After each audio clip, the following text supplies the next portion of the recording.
Hello students, good afternoon. मैं आज आपको इस वीडियो में मानव नेत्र यानी कि ह्यूमन आइज के बारे में जानकारी दूंगा। तो वीडियो को लास्ट तक जरूर देखिएगा। देखिए, मानव नेत्र क्या होता है। मानव नेत्र की पहले हम संरचना बात कर लेते हैं, मानव नेत्र कैसे होता है। तो संरचना में मानव नेत्र लगभग गोलीय होता है। मानव का मतलब होता है मनुष्य, और मनुष्य का जो नेत्र होती है, आँख जो होती है, वो लगभग गोलीय होती है, ठीक। और लगभग प्रत्येक मनुष्य में 2 नेत्र पाए जाते हैं, और मानव नेत्र के कई भाग होते हैं। तो आप यहाँ पर लिख सकते हैं संरचना में, मानव नेत्र लगभग गोलीय होता है, इसके कई भाग होते हैं, ठीक। तो पहला भाग है आपका कार्निया, या फिर दृढ़ पटल कह सकते हैं, दृढ़ पटल। उसके बाद नंबर 2 है कार्निया। पहले इसका फिगर हम लोग बना लेते हैं। मैंने बताया मानव नेत्र लगभग गोलीय होता है, तो ऐसे एक सर्किल का आकार का फिगर बना लेंगे, और इसका यहाँ पर थोड़ा सा भाग उभरा हुआ रहेगा, थोड़ा सा निकला हुआ भाग रहेगा ऐसे मानव नेत्र का, इस तरह से,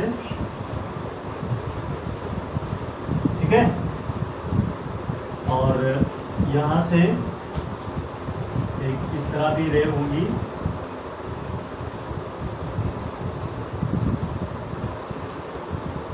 इस रे को हम कोरोइड बोलते हैं।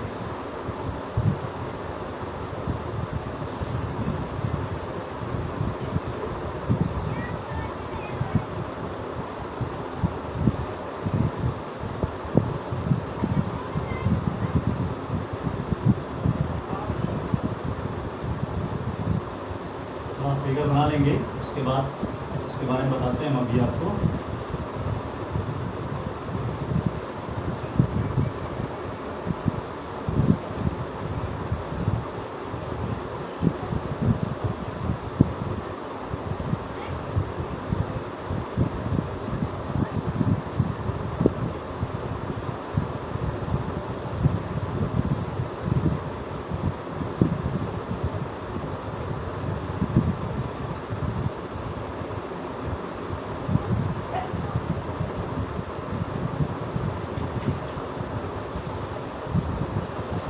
आप लोग किताब बुक से जो है देख करके बना लीजिएगा।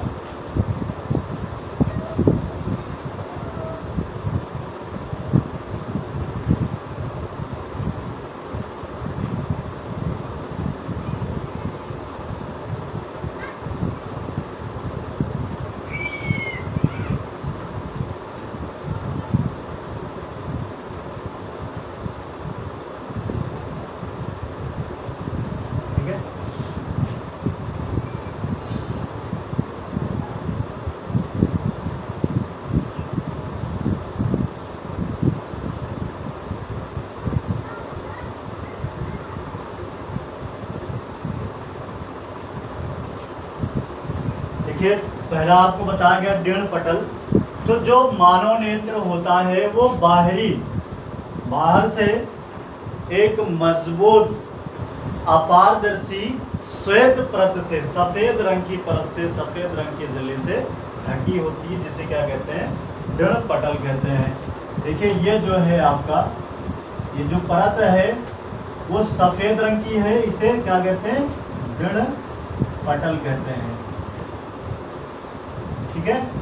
यानी कि आप सभी की आंखों में देखते होंगे, जो सफेद रंग की झिल्ली दिखती है उसी को हम क्या कहते हैं, दृढ़ कहते हैं। तो आप इसमें आप लिख सकते हैं दृढ़ पटल में, मानव नेत्र बाहर से एक अपारदर्शी दृढ़ परत से या झिल्ली से ढकी होती है, जिसे क्या कहते हैं, दृढ़ पटल कहते हैं, ठीक। उसके बाद बात आती है कार्निया की। तो कार्निया का क्या है, दृढ़ पटल के ठीक सामने जो उभरा हुआ भाग है उसे हम क्या कहते हैं, कार्निया कहते हैं। यहाँ पर आप लिख सकते हैं दृढ़ पटल के ठीक सामने उभरे हुए भाग को कार्निया कहते हैं। ठीक है, ये दृढ़ पटल है, इसके सामने जो उभरा हुआ भाग है इसे हम क्या कहते हैं, कार्निया कहते हैं। तो इसमें आप क्या लिख सकते हैं, इसमें लिखेंगे दृढ़ पटल के ठीक सामने उभरे हुए भाग को कार्निया कहते हैं। और वस्तु से चलने वाली प्रकाश की किरणें किसी भाग से मानव नेत्र में प्रवेश करती है। इसको भी नोट पॉइंट में लिखेंगे,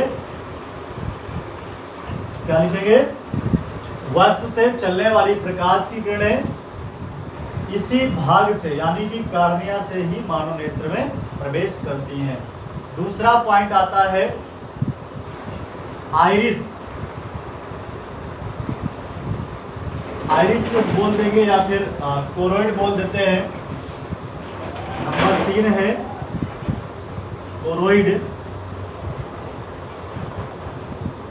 दृढ़ पटल के ठीक नीचे, ये दृढ़ पटल के ठीक नीचे जो काले रंग की अपारदर्शी पन्नी पाई जाती है, काले रंग की अपारदर्शी पन्नी पाई जाती है, उसको हम क्या कहते हैं, कोरोइड कहते हैं। क्या कहते हैं, कोरोइड। कोरोइड का कार्य क्या है, ये काले रंग की पन्नी होती है।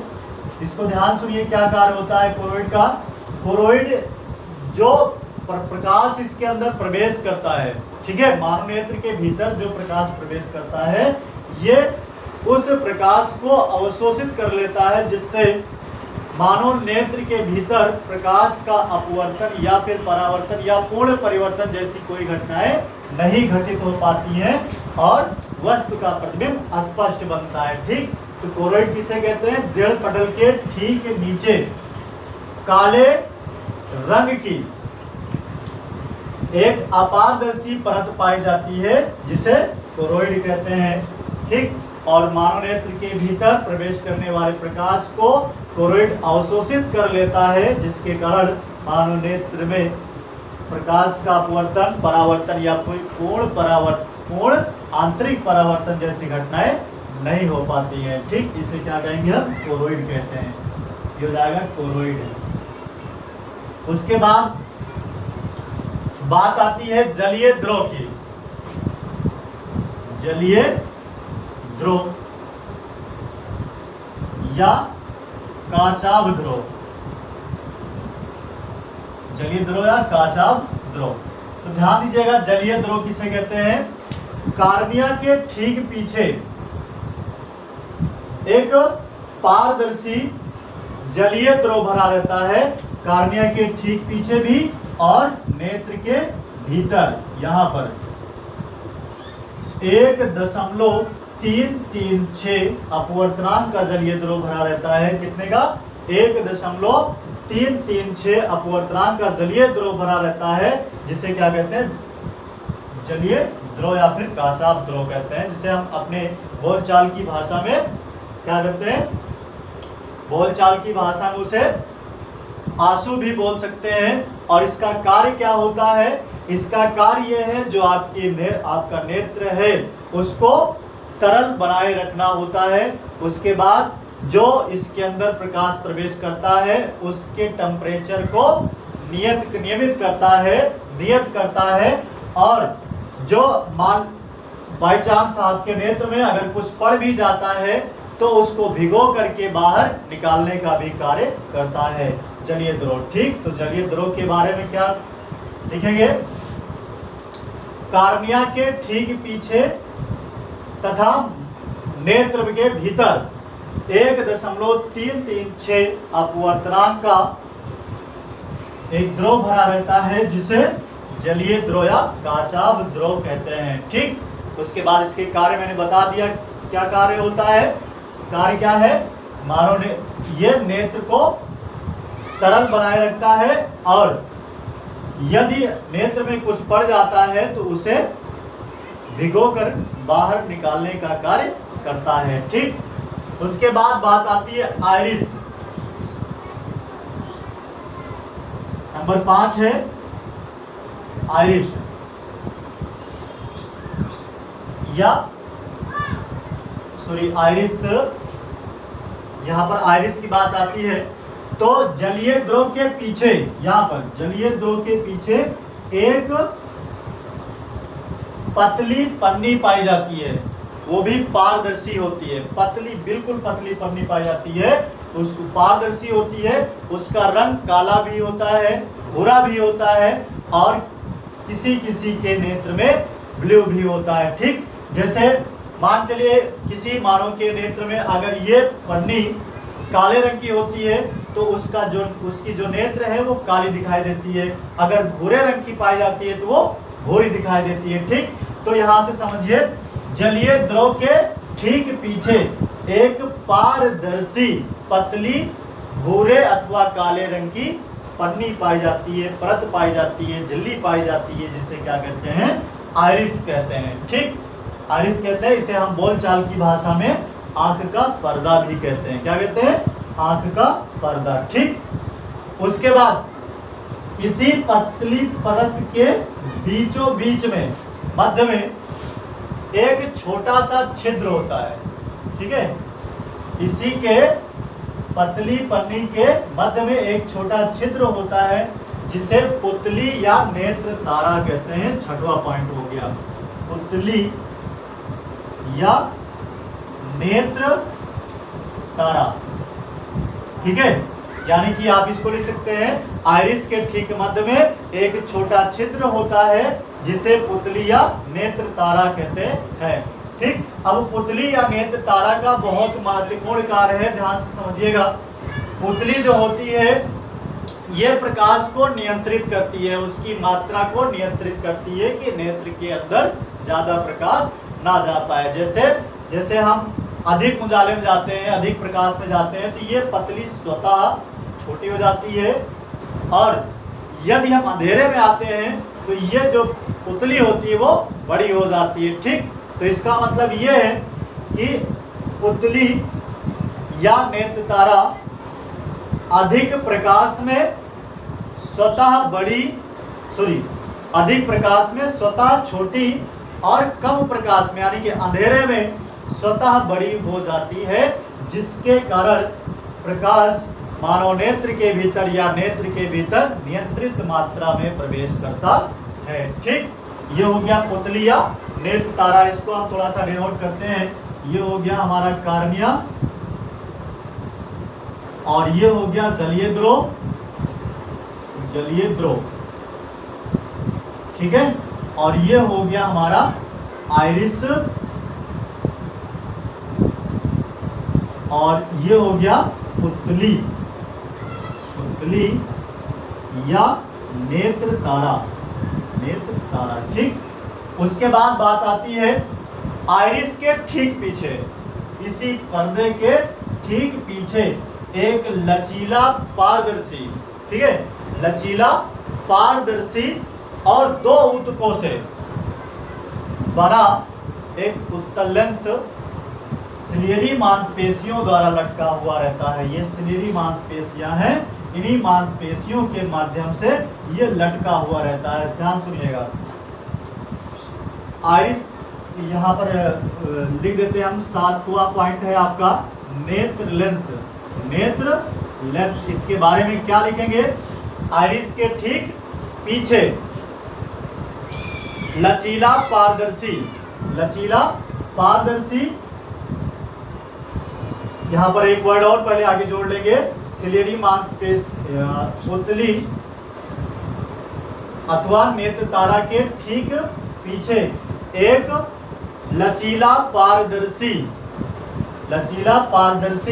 उत्तल लेंस सिलियरी मांसपेशियों की सहायता से लटका हुआ रहता है, जिसे नेत्र लेंस कहते हैं। क्या कहते हैं, नेत्र लेंस कहते हैं। ठीक, अब ये दो ऊतकों से बना होता है, ध्यान समझिएगा, ये दो ऊतकों से बना होता है। एक होता है दंडवाकार, दूसरा होता है शंक्वाकार। ठीक है, एक दंडवाकार होता है, दूसरा शंक्वाकार ऊतकों से मिलकर बना होता है, जिससे क्या होता है, सॉरी यहाँ पर ये ऊतक नहीं होंगे, इसमें ऊतक नहीं होता है।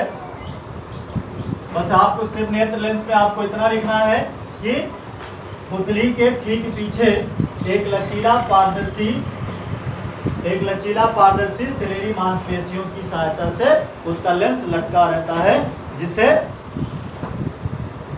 नेत्र लेंस कहते हैं। अब इसका एक गुण है, उसको नोट पॉइंट में लिख सकते हैं। नेत्र लेंस स्वतः या नेत्र लेंस की फोकस दूरी स्वतः बड़ी और छोटी होती रहती है या फिर कम और ज्यादा होती रहती है। कैसे? ध्यान दीजिएगा, जैसे हम दूर की वस्तु देखते हैं, ठीक है, दूर की वस्तु देखते हैं, मतलब 25 सेंटीमीटर की दूरी से अधिक दूरी पर देखते हैं, तो ये जो सिलेरी मांसपेशियों का तनाव है ये बढ़ जाता है। जिससे तनाव जब बढ़ता है तो ये जो नेत्र लेंस है ये बढ़ता है और ये पतला हो जाता है। जब ये पतला हो जाता है तो इसकी फोकस दूरी बढ़ जाती है, ठीक। और जब हम नजदीक की वस्तु देखते हैं, यानी कि 25 सेंटीमीटर की दूरी पर हम देखते हैं, तब ये सिलेरी मांसपेशियों का तनाव बढ़ जाता है, जिससे नेत्र लेंस मोटा हो जाता है और इसकी फोकस दूरी कम हो जाती है, यानी कि वस्तुओं को स्पष्ट दिखाई देती है। तो आप यहाँ से कह सकते हैं कि जब हम दूर की वस्तु देखते हैं या नजदीक की वस्तु देखते हैं तो नेत्र लेंस की फोकस दूरी स्वतः घटती बढ़ती रहती है। इसे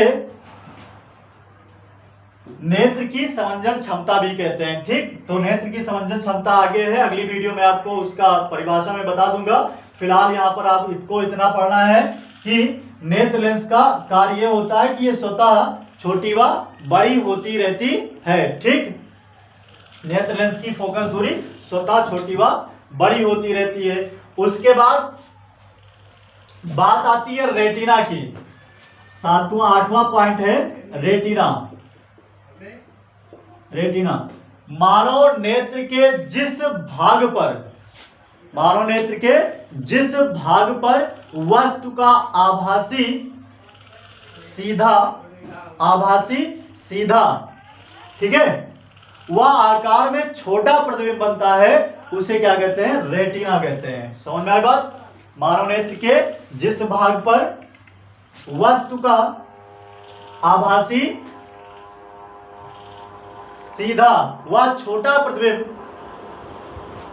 बनता है, उसे रेटिना कहते हैं। यह मानव नेत्र के भीतर सबसे भीतरी भाग में पाया जाता है। यहां पर होता है रेटिना, ये यहां पर रेटिना। और रेटिना जो है वो दो ऊतकों से बनी होती है। मैंने कह दिया था लेंस में दो ऊतक होते हैं, तो लेंस में ऊतक नहीं होते हैं, यहाँ पर रेटिना में ऊतक पाए जाते हैं, ठीक। रेटिना में ऊतक पाए जाते हैं, वो डंडवाकार और शंक्वाकार ऊतक पाए जाते हैं। तो शंक्वाकार ऊतक जो होता है वो प्रकाश की तीव्रता का अनुभव कराता है, और शंक्वाकार जो ऊतक होते हैं वो रंगों में भेद का पता लगवाते हैं, ठीक। तो यहाँ पर समझिए रेटिना में क्या लिखेंगे? मानव नेत्र के जिस भाग पर वस्तु का प्रतिबिंब बनता है या वस्तु का आभासी सीधा व छोटा प्रतिबिंब बनता है, उसे रेटिना कहते हैं, ठीक।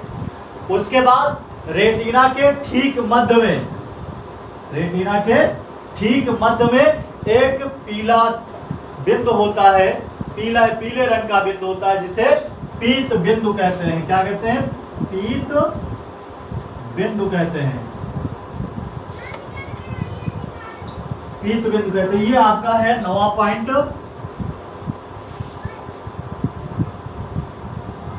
पीत बिंदु, ठीक। तो रेटिना के ठीक मध्य में एक पीले रंग का छोटा बिंदु पाया जाता है, जिसे पीत बिंदु कहते हैं। और पीत बिंदु पर जो वस्तु का प्रतिबिंब बनता है वो सबसे अस्पष्ट बनता है, ठीक। आभासी बनता, सबसे अस्पष्ट बनता है। उसके बाद बात आती है अंध बिंदु की। 10वां पॉइंट है आपका अंध बिंदु। अंध बिंदु, तो देखिए अंध बिंदु क्या है? जिस बिंदु से प्रकाशिक तंत्रिकाएं, ये है प्रकाशिक तंत्रिका, ठीक है, प्रकाशिक तंत्रिका है ये। तंत्रिका का मतलब होता है मांसपेशियां, तो जिस बिंदु से प्रकाशिक तंत्रिकाएं मस्तिष्क को जाती हैं, यानी कि नेत्र का जो कनेक्शन होता है वो आपके मस्तिष्क से होता है। तो जिस बिंदु से प्रकाशिक तंत्रिकाएं मस्तिष्क को जाती हैं उस बिंदु को अंध बिंदु कहते हैं, और अंध बिंदु पर वस्तु का प्रतिबिंब नहीं बनता है। क्यों नहीं बनता है? क्योंकि इसी बिंदु से प्रकाश की तंत्रिकाएं जाती हैं, इसलिए इस बिंदु पर प्रकाश नहीं पड़ पाता है या नहीं आपतित होता है, इसलिए वस्तु का प्रतिबिंब नहीं बनता है। ठीक, तो ये हो गया आपका मानव नेत्र के बारे में थोड़ा सा जानकारी मिली होगी आपको। उसके बाद मैं आपको थोड़ा सा मानव नेत्र की समंजन क्षमता के बारे में बता देता हूं। मानव नेत्र की या नेत्र की समंजन क्षमता, नेत्र की समंजन क्षमता बहुत इंपॉर्टेंट है, ये पेपर में पूछा जाता है हर साल लगभग। तो मानव नेत्र की समंजन क्षमता किसे कहते हैं? तो मैंने बताया अभी आपको कि जो मानव नेत्र होता है उसमें क्या होती है, ये सिलियरी मांसपेशियों के माध्यम से एक उत्तल लेंस लटका हुआ रहता है जिसकी फोकस दूरी घटती और बढ़ती रहती है। तो इसकी सिंपल सी डिफिनीशन आप यही लिख सकते हैं कि सिलियरी मांसपेशियों द्वारा नेत्र लेंस की फोकस दूरी को समायोजित करने के लिए या समायोजित करने की क्रिया को नेत्र की समंजन क्षमता कहते हैं। बहुत सिंपल सी डिफिनीशन है, आप इस तरह लिख सकते हैं। यहाँ पर थोड़ा सा एक दो वर्ड और जोड़ देते हैं हम कि दूर तथा नजदीक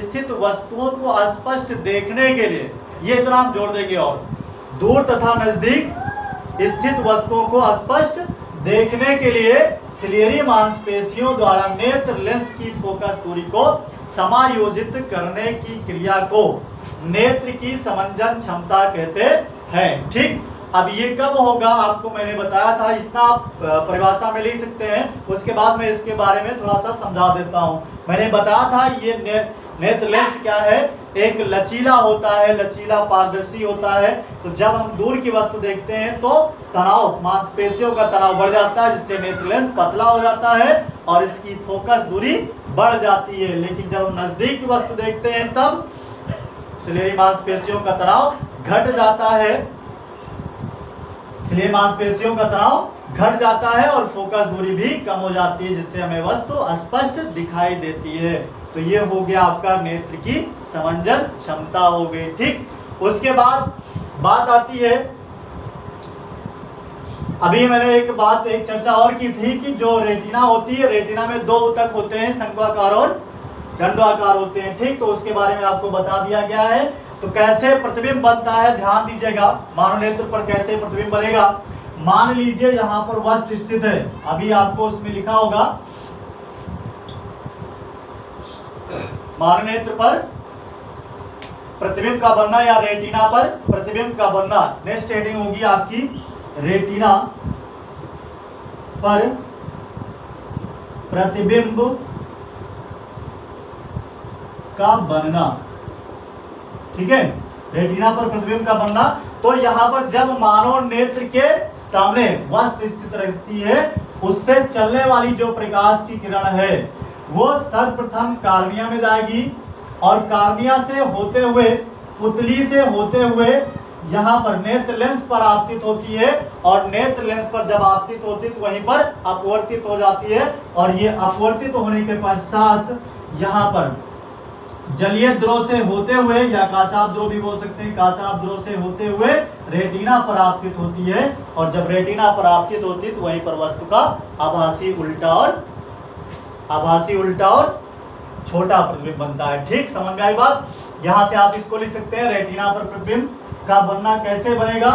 तो ऐसे लिखेंगे, मानव नेत्र के सामने स्थित वस्तु से चलने वाली प्रकाश किरण कार्निया पुतली, ठीक है, कार्निया पुतली से होते हुए नेत्र लेंस पर आपतित तो होती है, तो नेत्र लेंस द्वारा अपवर्तित होने के पश्चात काचाभ द्रव से होते हुए रेटिना पर आपतित होती है या रेटिना पर पड़ती है, जिससे रेटिना पर वस्तु का वास्तविक वस्तु का आभासी उल्टा और छोटा प्रतिबिंब बनता है। और जब रेटिना पर वस्तु का प्रतिबिंब बन जाता है तो इन प्रकाशिक तंत्रिकाओं द्वारा प्रतिबिंब बनने की सूचना को मस्तिष्क को दे दी जाती है, जिससे हम अनुभव के आधार पर वस्तु को सीधा देख पाते हैं और वास्तविक देख पाते हैं। ठीक, समझ में आ गया ना? जैसे आप किसी व्यक्ति को बहुत दिन पहले देख चुके हो और एकाएक अचानक आपके सामने आ जाता है तो आपकी मेमोरी में वो सेव हो जाता है प्रतिबिंब, ठीक है, और वो सर्च करने लगता है, आप सोचते हैं कि मैंने इसे कहीं कभी देखा है।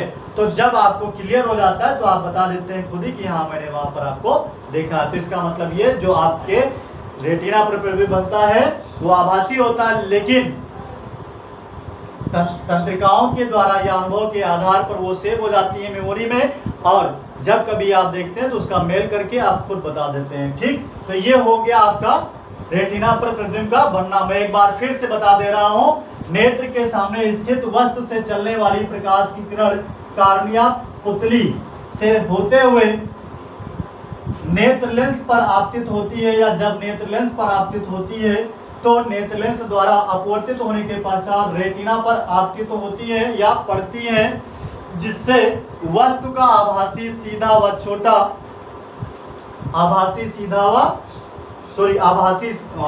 व छोटा प्रतिबिंब बनता है। आभासी छोटा व उल्टा प्रतिबिंब बनता है, जिसकी सूचना प्रकाशिक तंत्रिकाओं द्वारा मस्तिष्क को दे दी जाती है, जिससे हम अनुभव के आधार पर रेटिना पर बने प्रतिबिंब को वास्तविक और सीधा देख पाते हैं। ठीक, उसके बाद बात अभी बताते हैं हम आपको। जैसे आपको बताया गया कि रेटिना का निर्माण कैसे हुआ है, एक मैं फिर से बता दे रहा हूं। एक होता है दंडाकार ऊतक और दूसरा होता है शंक्वाकार